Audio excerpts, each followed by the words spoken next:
Anyway, Fatima popped up again this week, defending the rights of transgender women, i.e. blokes, biological males, to participate in schoolgirl sports. Indeed, she even seemed to be suggesting that biological girls should simply learn to lose gracefully. Success in school sports depends on a whole range of factors, including how hard you work and coaching and access to really good resources and facilities. And trans students participate in sports for the same reason as their kids, because it is fun, because it creates belonging and community, because it teaches so much about persistence and leadership and discipline, unless they learn to lose gracefully, hopefully. And often they learn to win with dignity, hopefully. They learn to do the sort of work that means you have higher grades and stay connected to school. I want every kid to have that chance. Now, as a performance, a theatrical performance of supreme loveliness, that one is pretty hard to beat. The beatific smile, the glowing air of worthiness, and the almost kumbaya quality of peace and love to all girls and trans girls, and the eternal plea, the lovies lament, why can't we all just get on together? Trouble is, life doesn't quite work that way. Here at the same hearings was Riley Gaines, a young schoolgirl swimmer who dared to take on the transgender community when transgender Leah Thomas, a biological male in every sense of the word, started dominating the pool, basically putting an end to Riley's hopes and dreams. Women are terrified to speak out.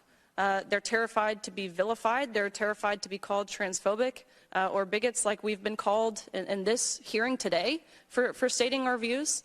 And that's a real threat. And I understand it, because since taking the stance that I've taken, my address has been leaked. And since my address was leaked, I've had people showing up at my doorstep. I've had drones flying above my house. I can't even tell you the amount of death threats that I've had that have rendered the FBI getting involved. It's real. The vitriol I've faced, I've been held for ransom for over 4 hours, where these protesters demanded that if I wanted to make it home to see my family safely again, I had to pay them money. I've been hit, I've been spit on, I've had bottles thrown at me, drinks poured on me. Thomas's teammates in particular, they were forced every single week to go to mandatory LGBTQ education meetings to learn about how just by being cisgender, they were oppressing Thomas.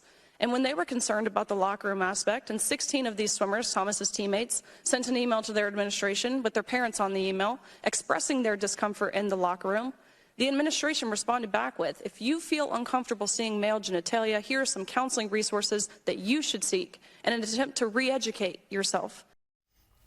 Re-education. You see, it's all kumbaya and smiles and compassion as long as you're on the left side of the political aisle. But the moment you break with left-wing orthodoxy and dogma, the savagery from the militant left is relentless, and shamefully, it is excused by the mainstream left. And it's not just on transgenderism that women's genuine rights are trashed by the left.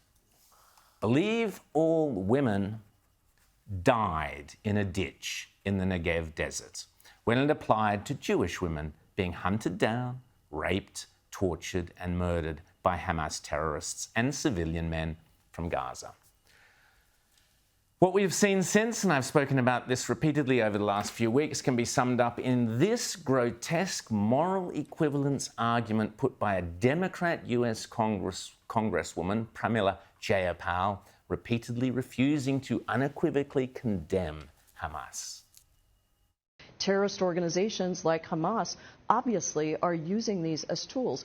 However, I think we have to be balanced about bringing in the outrages against Palestinians. Balanced, however, there you have it, the moral equivalence of the left.